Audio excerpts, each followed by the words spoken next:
Matter of Joshua J. versus Westchester County Department of Social Services. May it please the court, my name is George Reed, and I represent the appellant mother in this matter. Appellant respectfully requests 9 minutes for main argument and 1 minute for rebuttal. One for rebuttal, yeah. Just hold on a second to give counsel the chance to settle in. Certainly. Just wait a minute.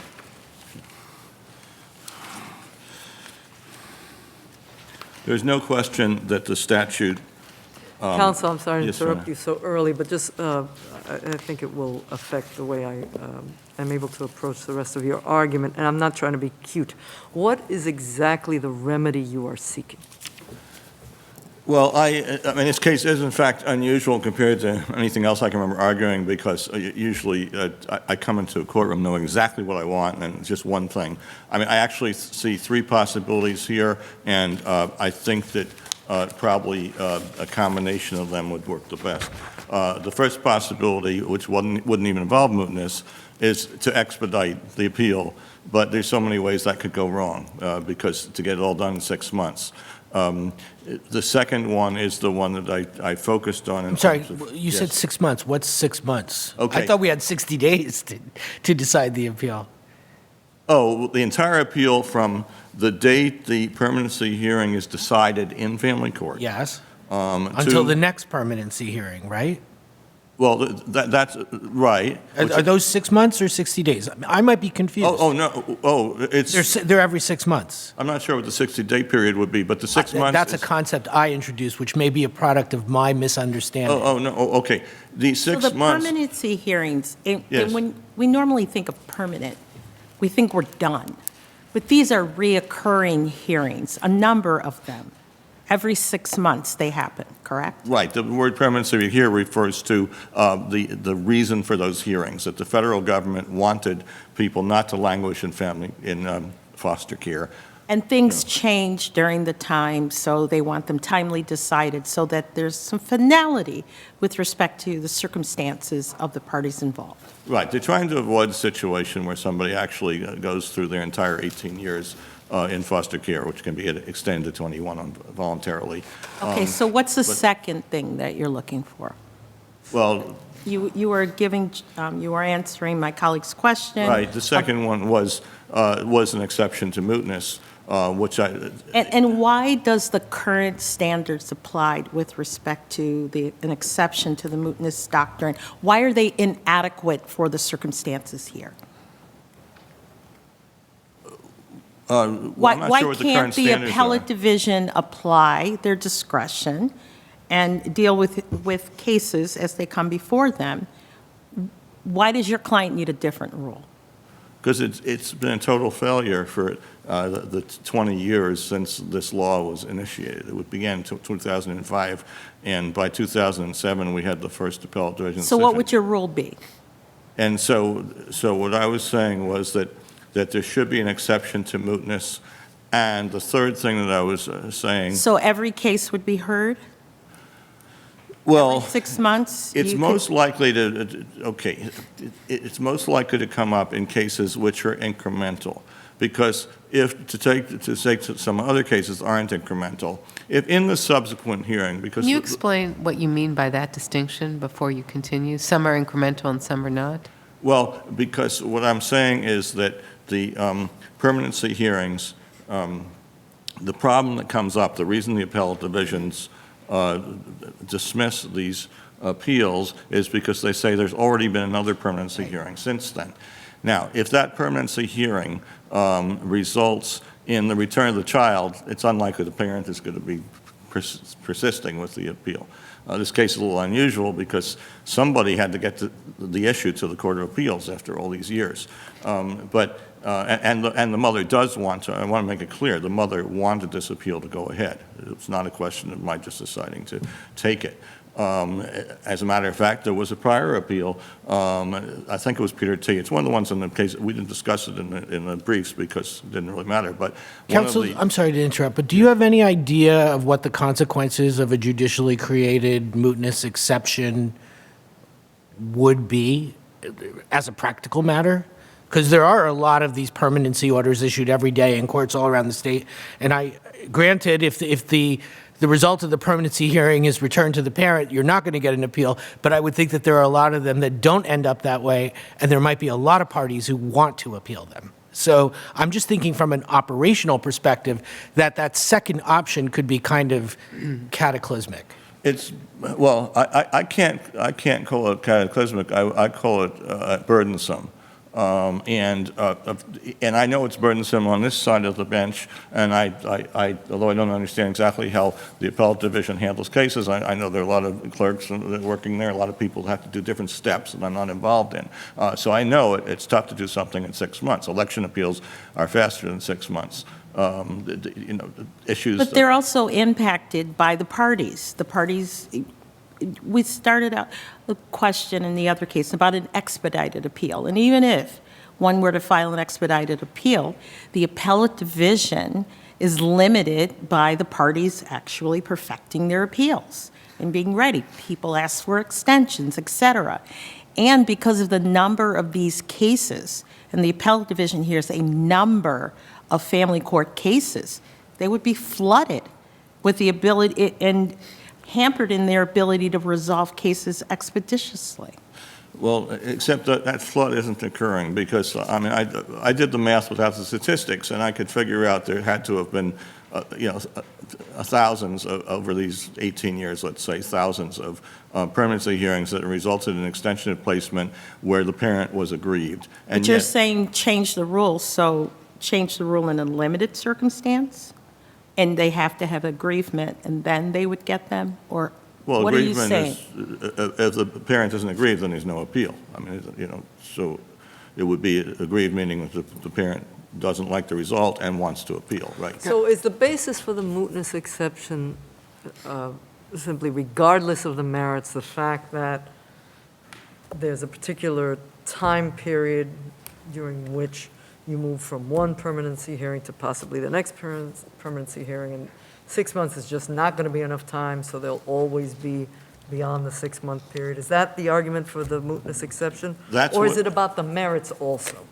Well, that's what's been happening historically, except I happen to be lucky But to have I'm one asking you, case. because I asked you at the Right. beginning, what was the remedy that you were seeking, right? And you told me 3. I haven't and given the third We're only one up yet. to 2. Right. The second one The first was one- the mootness exception. So I just want to clarify that your argument on the mootness exception is that there's just not enough time because it's a 6-month window, so you've always got to apply the exception so you can always hear. It's very much what Judge Troutman is asking you. Or are you also making an argument that it depends on the merit of the claims on this appeal? No, that I mean, affect the the exception? the legislature says that there's a right to appeal in every permanency case.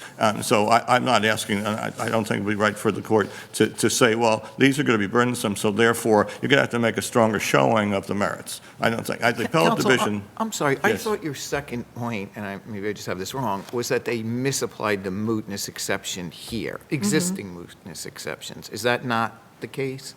They categorically said they're all moot. Every single case says Yeah, it. but if it's moot, they can still apply an exception. Well, and they did that, too. Are you arguing that it was an error of law for them not to apply an existing exception here, or are you not arguing that? Right, they didn't, well, I only know one existing exception, which is the test of Hearst, but Hearst, they just simply dismissed that out of hand.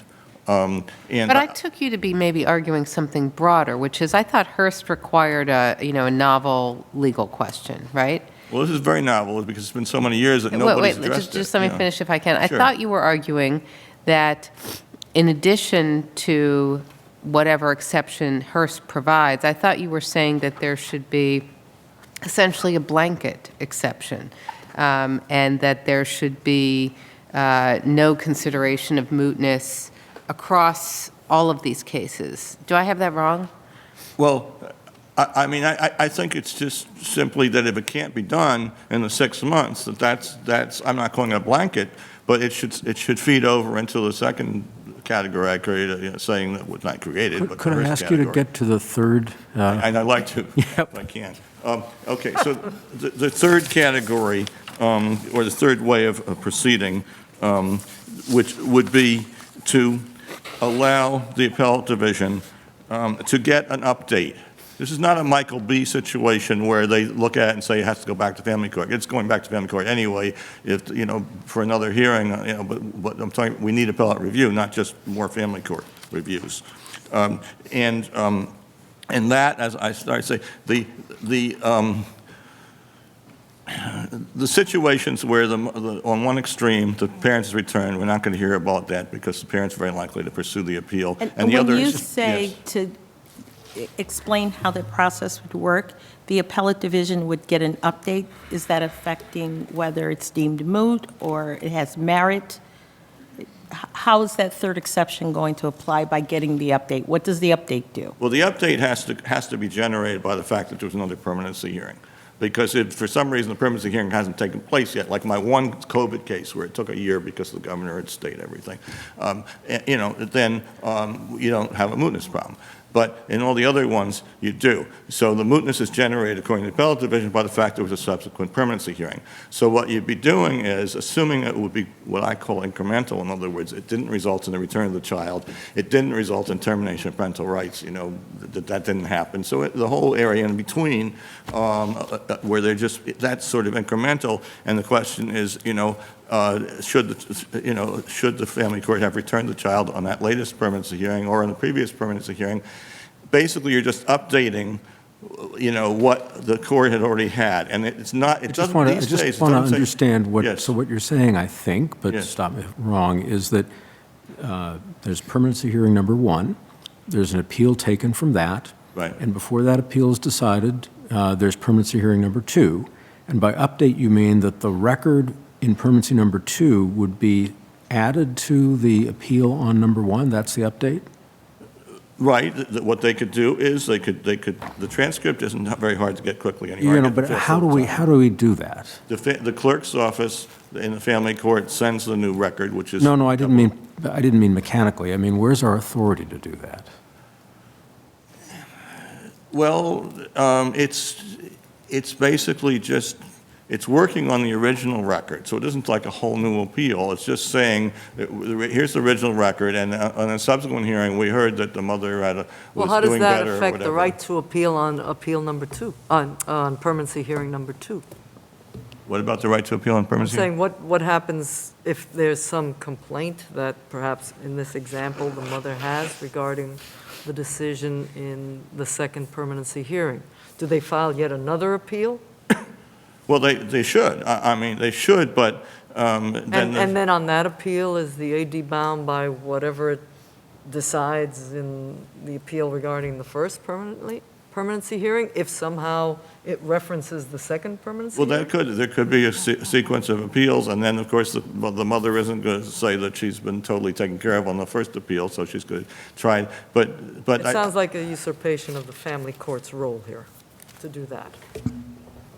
When you say updates, you're really saying you're overseeing this process in family court, which except is that not what the AD is Except supposed to. the problem is that appeals, have generally been, the practice has been based on civil cases and criminal cases. Civil cases, you have one, promissory note that's unpaid. Criminal case, you have one murder. Yeah, you could have another one, but usually, and so then it's over. But family court, that second hearing is a lot like the first. So it's a really different situation. And family court is always, sort of like the fifth wheel because it's not the big court.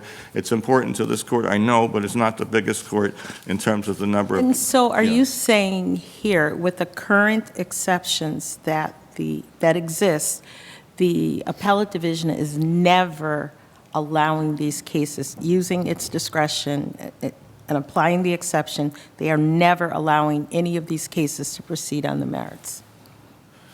Well, the only one, actually the one I noticed, which unfortunately is not in the briefs because it was only discovered by Mr. Horowitz, another attorney is going to argue next, but there was a case in the Fourth Department, Kevin R., in 1998. So this was before the 6-month rule started. This was back when it was a year.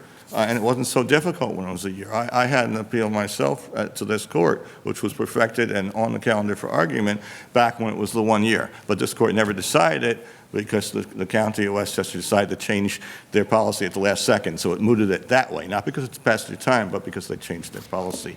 But the reason that Kevin R. was interesting was because there was no 6-month rule, but it happened that the county there, the Fourth Department, had decided to file for an extension of placement every 6 months on their own. They kept on doing it. So with respect, I know your red light is on, Yeah. but, so with respect to your client, her particular situation, what remedy could be granted? Goes back to the AD, and they have to consider the Oh, I know. Well, the first time you decision get at to- the first at the permanency hearing? I know there's two. The first time a case gets on any issue gets to the Court of Appeals, things are likely to be pretty old by the time it gets there. And we're now on the 10th appeal. I filed 9th and 10th appeals in the appellate division there. But, right. I admit the court here can't, on this record, say, it's obvious the mother should have gotten the children back. I'm sending the children back now. It's not. I mean, this is basically getting the appellate division door open. And yes, it has been a passage of a lot of time. There's one thing I left out of those when I said the things that could, the third remedy, the other thing that I would say in the third remedy was that there could be supplemental letter briefs. Now, this court has letter briefs. I don't know if the appellate division is used to doing that, but basically a short time for somebody to make the comments on the changes. And that would enable the appellate division to proceed with appeal number 1, so to speak, after the second permanency hearing had taken place. Thank you. Thank you, Varnish.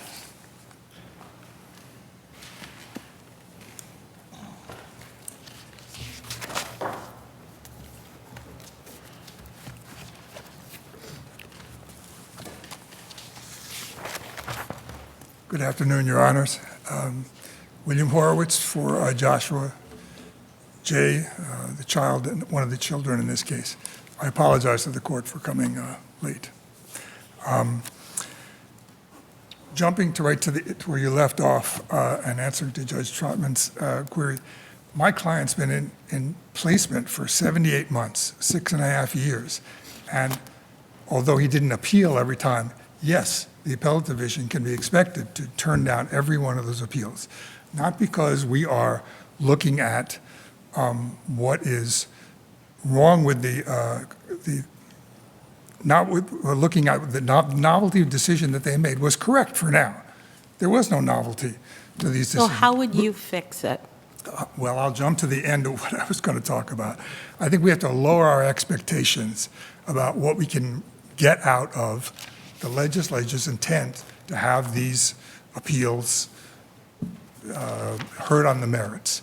And I think that we have to acknowledge that asking the appellate division to adjudicate some factual issues, which I think the county has raised, is a valid issue, just as the issue of judicial resources is valid. I don't Counsel, think is it possible that the solution here is not really a judicial one, but a legislative one?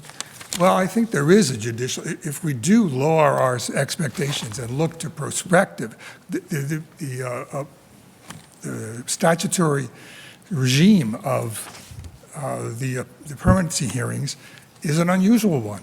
And it sets up. But weren't they created so that kids wouldn't languish and they be brought back before the court so that relevant information could be heard?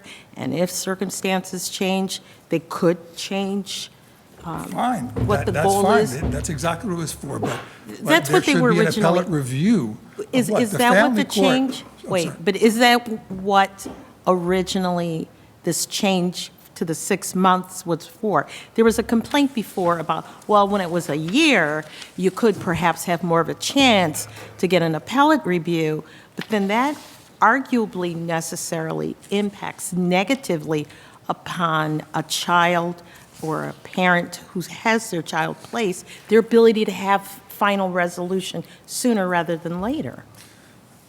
Well, the The idea of the permanency hearing being every 6 months is great, and it does do that. Theoretically, But- it's great, but yes. The view of the assumption that is being made that the final order, that the order that comes out of the permanency hearing is a final order, has nothing to do with anything else that happens later. Its controversy is finished as soon as it's over. Unfortunately, as soon as that controversy is over, the other one is resurrected right after it, immediately after it. Can you So take that us- there's a continuity between the controversy as it goes forward. So we can look to here, lowering our expectations and doing, if I Can you take a step back, if you would, and help me understand the interplay between Article 10 and Article 10A proceedings? Well, the court ruled in Jamie J. that the Article 10A proceedings are contingent, are on the Article 10 fact-finding for their But existence just in as a jurisdiction. practical matter, how does that work itself out? Well, it worked itself out one time in Jamie J., where the court held that the dismissal of the fact-finding disintegrated the Article 10 procedure. I think that that principle should be applied, the principle that this is an entire procedure where the controversies are repeating themselves by statutory When you say mandate. it is an entire procedure, do you mean all of the, you just said it is an entire procedure. Do you mean all of the permanency hearings, one after the other? Yes, the sequence. So each time that came up, so if this case were to come up after we ruled your way, if we were to do that, it would not be considered moot. If this Well- same proceeding came up after that ruling. It would be considered an exception to mootness. I mean, you could go as far as saying it's not moot. I don't So- think that's but- necessary. So you would say it would be an exception to mootness automatically because of the nature of the proceeding, not because of any issue within the proceeding? Some qualification on the word automatic. But I go back to the idea that if these hearings occur one after another with the same controversy coming up, and they only appear in family court, the likelihood that error is going to be repeated is heightened. And with the appeal being evaded, I mean, you are set up. But then, the way I understand this works now, it comes up, it's considered moot, the appellate division can look at the issues within the proceeding and decide whether or not to apply an exception. Is that accurate? I'm sorry, can you say that again? If this comes up now, under the current rule, With novelty. like this case, came up to the appellate division, and maybe I'm wrong on this, but my understanding is they consider it moot, but on a case-by-case basis, they can apply an exception depending on what the underlying issues in the They proceeding. can, but it has to be novel. So in a case where you have a decision that is being made, and perhaps there is an error that recurs from one proceeding to the next, but it is not something that turns on a novel legal question, is there room for the appellate division to nonetheless proceed and find that there's an exception to mootness there? Yes, if you remove novelty, there is. And the way that I suggest it is, No, but I No, think. no, I'm asking. Under the current Under the regime. current doctrine, is novelty required? I thought that it was. yes, I'm sorry. And so if there is, so the flip side of that, it seems to me, is if there is a proceeding where there's an error made, and it's not a novel legal error, but a garden variety error, and it repeats one proceeding to the next, there's no opportunity, I take it there, for that error to be corrected on appeal. Is that right? Precisely. I think that's exactly the problem. What about the argument regarding the referee's determination that they couldn't grant the return home? I'm sorry, my hearing is a little. What about the referee's determination that they could not grant the children's return to the parent? Well, Why does that not create a basis for the mootness exception to be applied in this case? that would be a novel issue, I would think. As far as I can see, it hasn't been litigated, but that would fall under novelty. So in this case, the appellate division could have held, in its discretion, that the referee's determination that they were not allowed to change the placement at that stage would have created a novel legal issue that they may have granted leave on. Sure. They chose not to, but they could have. Right, absolutely. But I So- take it your point is that if they had taken it, and, sorry, right in front of you, if they had taken it and said, this is a novel legal issue, we apply the mootness exception, this was an error, and we sent it back, that subsequent courts, family courts, could continue to make that same error and it would then be unreviewable. It would no longer be novel. That's correct. That's correct. And So then it would be earlier you stopped. had mentioned lowering our expectations. Here's what What that- did you mean? The relief that could be granted if one of these appeals was free to be heard on the merits. I would do it the following way. I would require, you don't have to get rid of novelty across the board in Hearst. That's a straw man. You just have to get rid of novelty for these types of hearings, which have this particularly unique procedure. Then the appellant would come. All right, these types of hearings meaning permanency. The Article 10A, particularly the ones that continue placement. That's where the nexus comes. And so are you saying now that there's no appellate division that ever exercises its discretion to do what you're asking? If they want to ignore novelty, I imagine, if that's considered kosher. And do you They think we can- have the authority to do that as opposed to the legislature? Yes, I do, because the legislature was, first of all, silent on how this was going to be enacted. And second of all, the legislature was very clear in its, in what it put in the statutory language, that it wanted some kind of appeal. But it didn't say what kind of appeal that it wanted and get detailed about that. So I think How many different kinds of appeal are there? Well- I don't understand what the Well, significance of there that. are appeals, like you said. There are appeals that, for instance, there's a change of goal. That is allowed to be heard because of the enduring consequences of a change of goal. I'm arguing that there are enduring consequences because of the heightened probability that these appeals will go unheard, that they should be given an exception here. Does a change of permanency plan create a novelty in your view that would allow the appellate division to grant under the existing framework? Well, that's the way it stands now. And yes, I have no objection to that. In that case, the same problem could occur with the continuation of placement, which is probably what happened in that case, because courts often separate out the part of the permanency order that relates to placement and say, we're ruling just on the continuation of placement and we're addressing other issues. So the class of problematic orders here, quite clearly, it seems to me, are those ones where you have a permanency hearing, the court says diligent efforts are being made, and the placement continues. That's really what you're trying to get at. Exactly, continuation of placement. If there's a change in the permanency plan or any other dispositional movement, that results in an appealable, in a mootness exception that you can get an appeal from. Right, well, this court has decided that changes of goal are acceptable, as they don't qualify for mootness. I'm sorry, I don't know if it's mootness or exception for mootness, but they're allowed. I'm not sure either. Okay, if I could just get to the solution that I propose on that. If we lower our expectations and we look and we consider mostly the prospective relief going forward, because it will go forward, that is the nature of the proceeding, that the appellant come to court, get a certification from the family court that placement is in fact continuing, and then have the burden of showing a change of circumstance from the previous appeal that was heard on the merits. That, and now that, assuming the court agrees with the Second Department on the motion to open the record to other, some things that are to whore the record, the previous hearings, that relieves the problem of factual adjudication by the appellate division.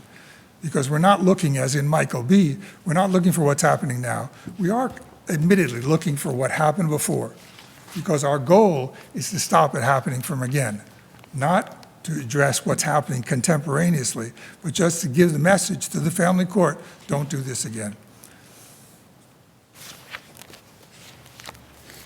Thank you. Thank you.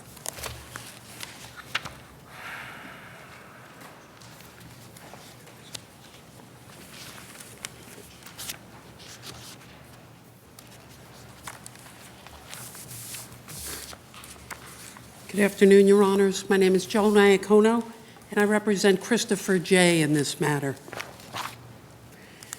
The issues raised in this appeal and by appellant highlight the need for this court to draw a distinction between dispositional orders that take place in Article 10A hearings that occur during the course of the Article 10 proceeding, and those that occur after. We're asking the court to take a more common sense approach to this. Specifically, the facts of this case really limit the inquiry to the permanency hearing held after the adjudication of neglect and before the dispositional hearing. This court said in Jamie J. that the Article 10A can't be looked at in a vacuum, and that, in fact, the provisions... Counsel, let's let me stop you for a sec. Suppose, hypothetically, that there are errors of law in the second permanency hearing. There's a couple that they've identified, doesn't matter for the purpose of my hypothetical which one it is. Suppose, though, everybody agreed that there's an error of law. How can someone get that reviewed? Your Honor, if there is a substantial error of law that will affect the child or the family, then it will meet the test of Hearst, and there will be an exception to mootness. But what if it's not novel? What if it's an error of law that's not novel? I thought Hearst also looked at whether the question was novel. Whether it's novel and significant. Novel Significant or goes novel with and? Or novel Well, or it's significant. novel, it's just in the application of the law to the facts, and you might argue that it's an erroneous application. That's right, Your Honor, but if it's not an error that makes a difference, then the next permanency hearing will in fact... What does that mean, an error that doesn't make a difference? It results in a continuation of the placement, which the parent doesn't want. But, Your Honor, if that placement is continued during the course of the Article 10 and before the dispositional hearing in the Article 10, then a return to parent would be subject to a 1028 standard and a 1028 review, where we're looking at whether or not the parent it would be the parent's obligation to raise the issue of returning the child. And the issue would be whether there's an imminent risk of So to the child. the issue here, the problem here is that the continuation of the placement wasn't challenged by the parent? I thought that was assumed. Your Honor, there's a different focus in Article 10A and Article 10, and they can't be looked at in a vacuum. Article 10A is to protect the children, and Article 10A is to review placement. The focus of Article 10A is really on the process of the placement, and the focus is on the agency's efforts.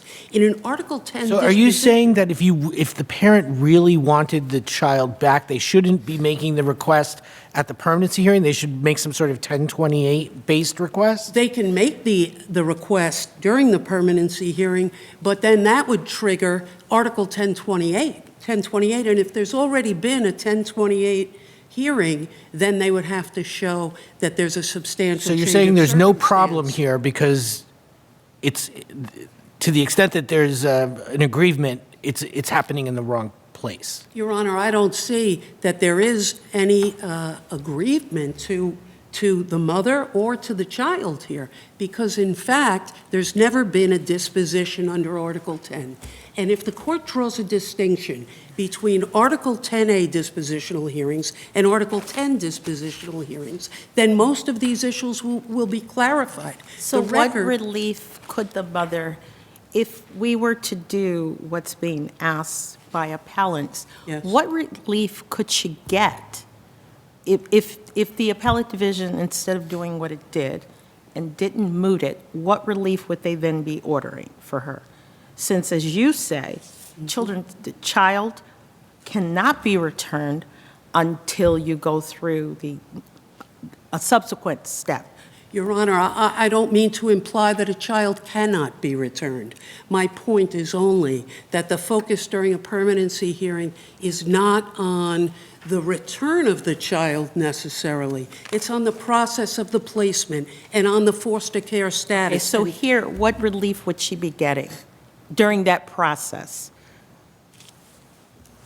She may not be getting any relief. If she, in fact, wanted the child returned to her, or the children returned to her, then it would have been, incumbent on the referee to apply the standards of the 1028 hearing and to look at it in that way. And then the appeal... Well, what about here, as Judge Rivera asked earlier, where the referee says, I have no authority?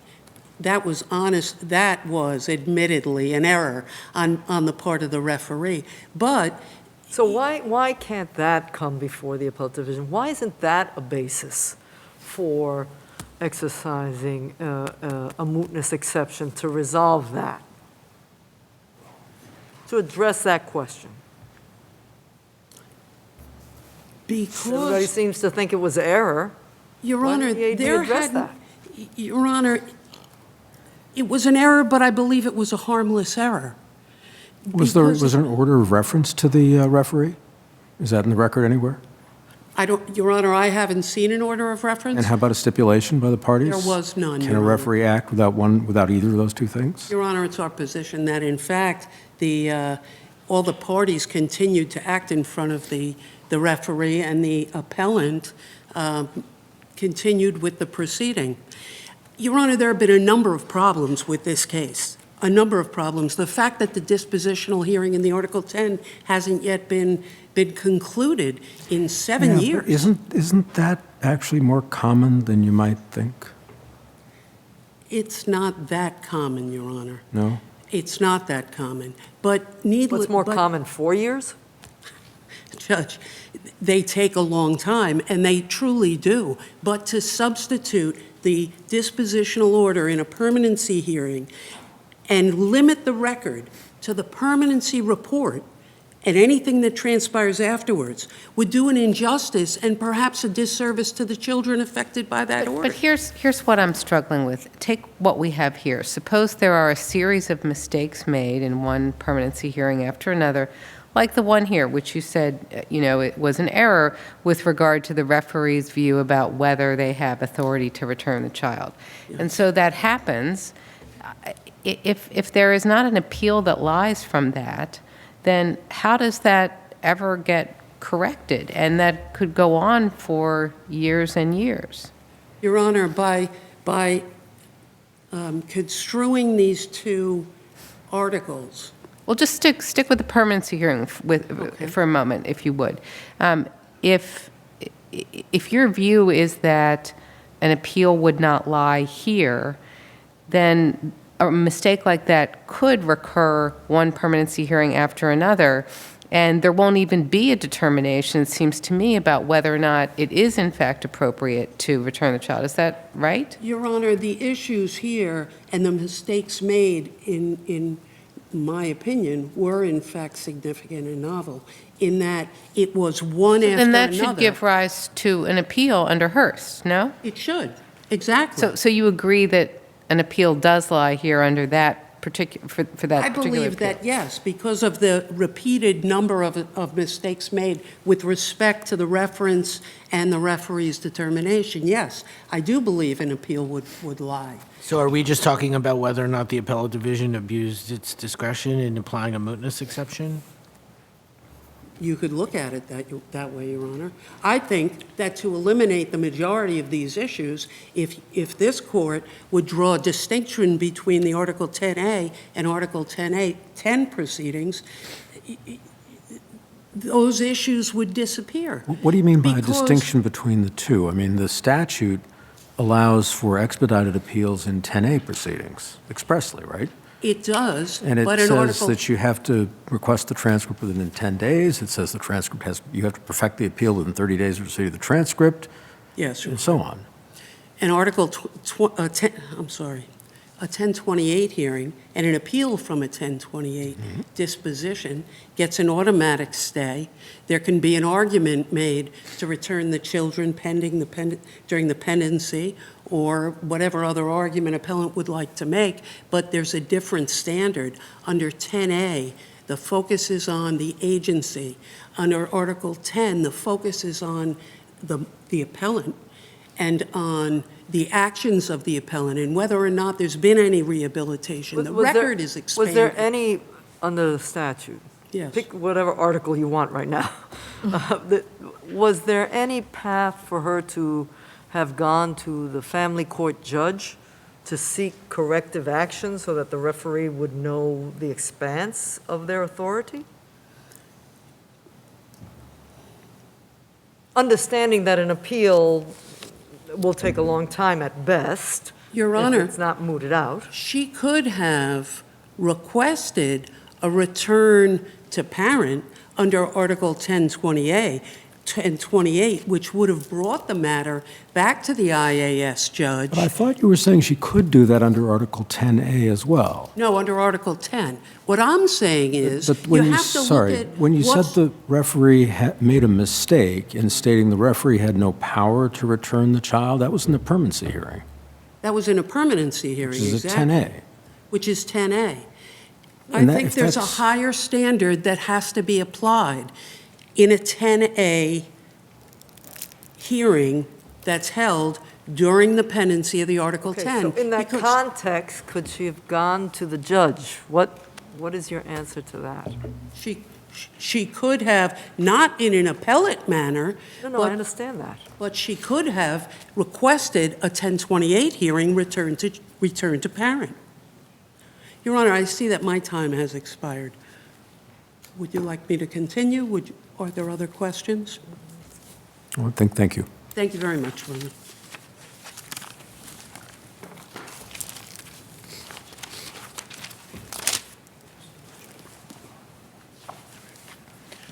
Good afternoon, Your Honors. May it please the Court. Justin Naden for the Respondent, Department of Social Services. Can I just ask a question to get the landscape here?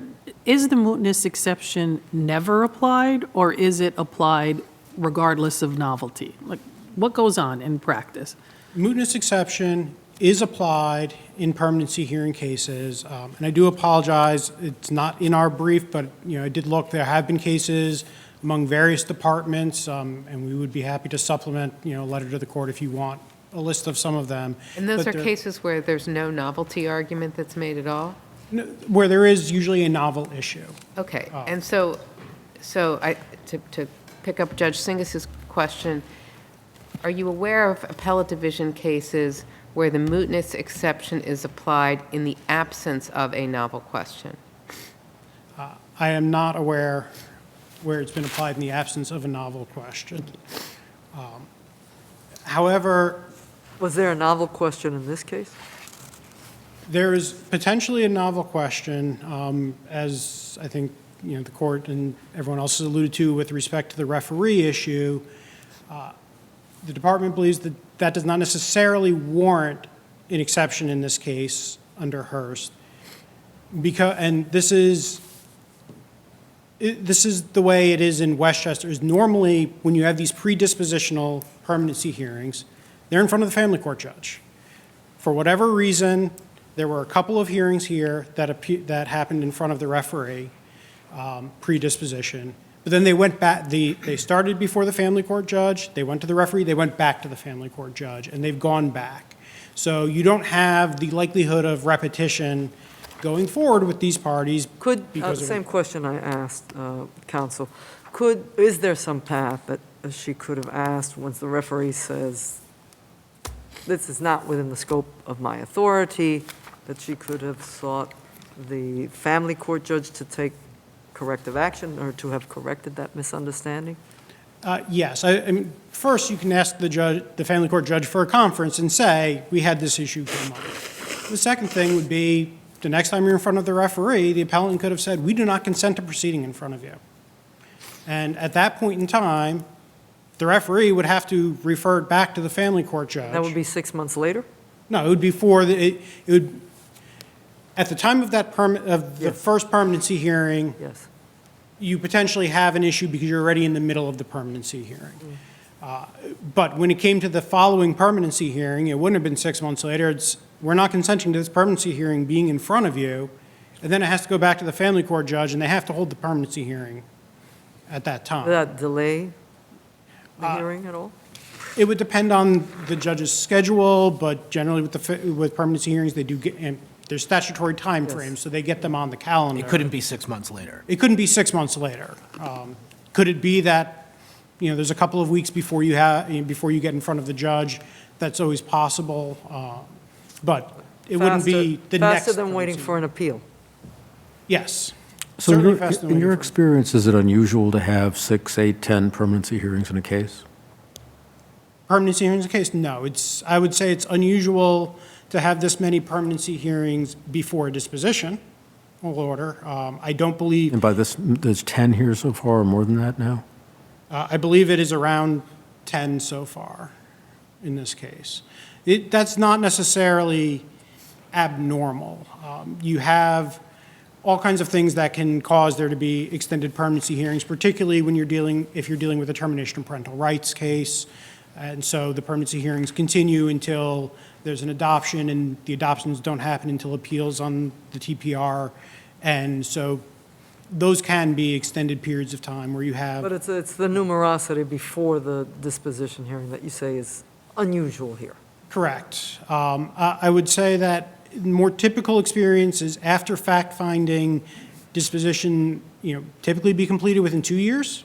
Here we're 4 years plus on disposition after the consent fact-finding. So this is a very unusual situation, both in the length of time that we've been at disposition, in the case going to the referee prior to disposition. But that does not mean that there should be this blanket exception to mootness in all permanency hearing appeals, which is really what Appellant has been asking for in this case. I think the Hearst test is Well, correct. do you agree there's a problem? That it's impossible to actually hear an appeal, given the time frame? I don't know. That vitiates the right to the appeal as a consequence. I don't believe that that is necessarily true. One, it is difficult to get an appeal heard in an expedited time frame, but as Appellant's counsel even acknowledged, the attorneys who are representing the appellants in these cases have problem getting the briefs done because they have other cases. You have a limited But pool. let's suppose that we were to decide the question about the referee's authority. And then in a subsequent case, the same thing happens, and the referee takes the view that they lack authority. That's not a novel question anymore, right? And, what Hearst says is it has to be significant or important, not previously passed on. So in that circumstance, I would guess that absent some other play in the joints, that there would be no way for that to be remedied in that particular case on appeal. Is that right? Because there's no novelty at that point, it's decided. There's no novelty. I would generally suspect that the appellate division in applying the significant and novel tests is probably using a balance, right? The more significant, maybe a little, it could be a little less novel in the way they're looking at it. But So you think that perhaps in these cases, the appellate division, I read Hearst as fairly stringent. It says, in Hearst itself, the case presents no questions, the fundamental underlying principles of which have not already been declared by this court, so therefore no exception. But are you saying your experience is that the appellate division is more flexible, and maybe if it's significant to the family but not novel, with respect to the legal question, they might invoke the exception? it may be that it's not novel to the legal question entirely, but novel to the legal question as it's applied in a specific case. So I There could thought, be nuance. in an there. earlier exchange, I thought that you had indicated that you weren't aware of appellate division cases. I'm just trying to understand what's actually happening, right? You weren't aware of appellate division cases where the mootness exception was triggered, but there was not a novel question. The decisions reference issues being novel. I see, It's okay. I can't say necessarily how novel or how they're determining how novel it is. It seems to me a lot of the decisions I've seen from the appellate division don't say anything other than, under these circumstances, the mootness exception doesn't apply. I don't see a lot saying it's unnovel.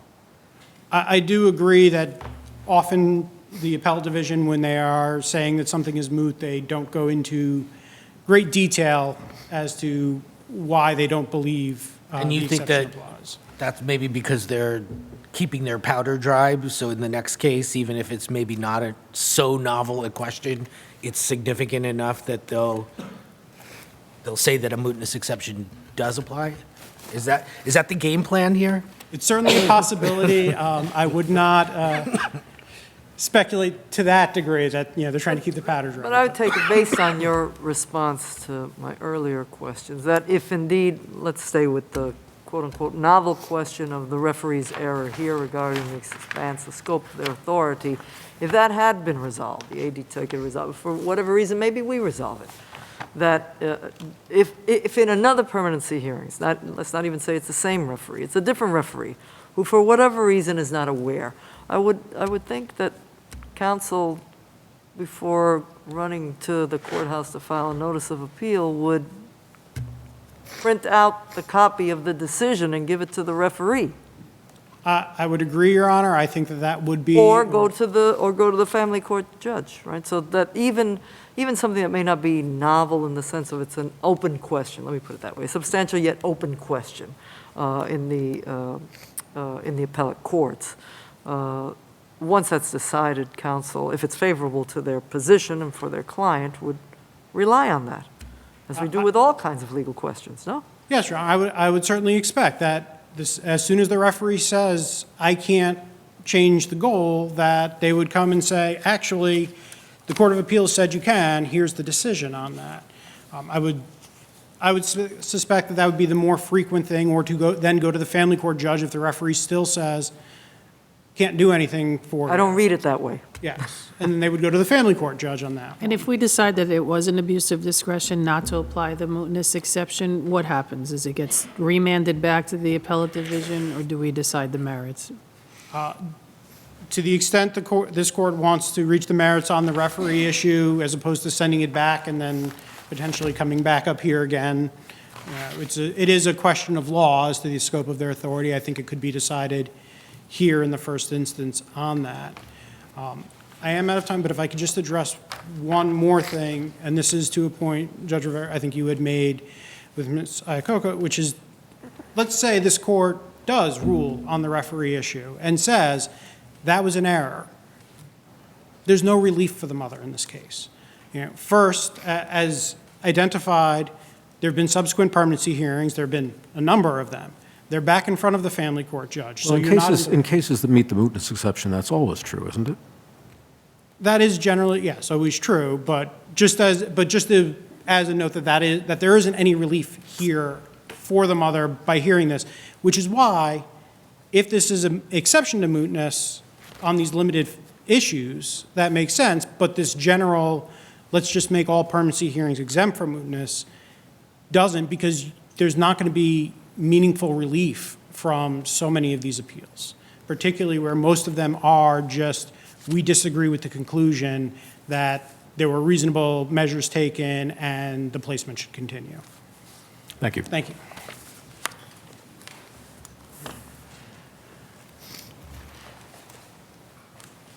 Your Honors, I have to respectfully disagree with the court. There is no provision for going to the judge over the head of the referee. That happens in child support. The support magistrate, you go on objections to the judge, then you come to the appellate division. But from referees, the appeal goes directly to the appellate division, and we can't, not we, and it's the attorneys, not the judge. The courts can certainly do this, but the attorneys cannot create a remedy of going to the Can judge. a court correct its own error? Oh, certainly. As a matter of fact, I thought, because I mean, I take a lot of appeals. I mean, the court knows I'm going to appeal anything that moves. And I thought that for sure the That might not have been the Judge. argument you wanted to make.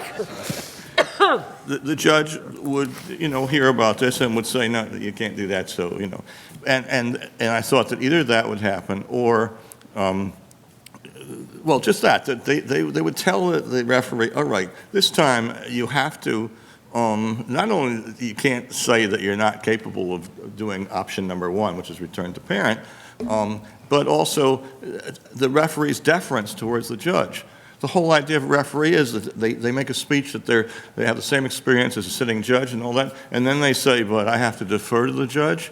I mean, that is totally inconsistent with the whole referee Can you make an arrangement. application to the referee to ask for reconsideration?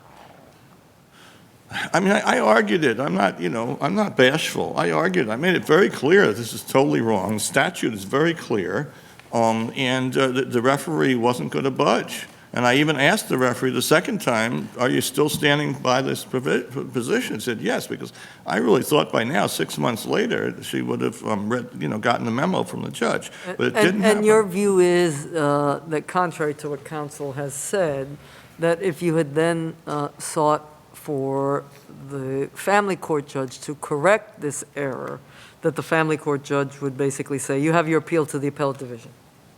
Right. I mean, judges don't want you creating new procedural avenues. The avenue goes to the appellate division. So I would not expect to get anywhere with that. I've been hearing discussion about novel or substantial. I didn't check the language of Hearst, but I checked the language of City of New York v. Mall, which is this court's decision 30 years later, where this court says what it had done in Hearst, and it says that we have consistently applied an exception to the mootness doctrine where the issues are substantial or novel. Now, I maintain it's both, but it's or novel, it's not and novel. And in fact, and I think some questions allude to this, the appellate division doesn't seem to be following that rule. The appellate division seems to be doing things categorically. They have categorically said, all changes of goal, we're going to reach. All extensions of placement, we're not going to reach. And that's the way it's being done. And I imagine it's a judicial economy situation. And I thought it was so significant. I'm sorry I didn't know about the Kevin R. case, but that Kevin R., back in 1998, when they didn't know anything about a 6-month rule, that just happened that the county had said had come back every 6 months. And the Fourth Department in that case, at that time, said, look, this is going to happen forever. We've got to do something. This is not fair. You can't keep one coming back in 6 months and knocking the person out of the appellate division. But when it came to the point where all the cases were 6 months, then the Fourth Department went along with the others and said, no, this is moot and no exception. Thank you, counsel. Thank you, Your Honor.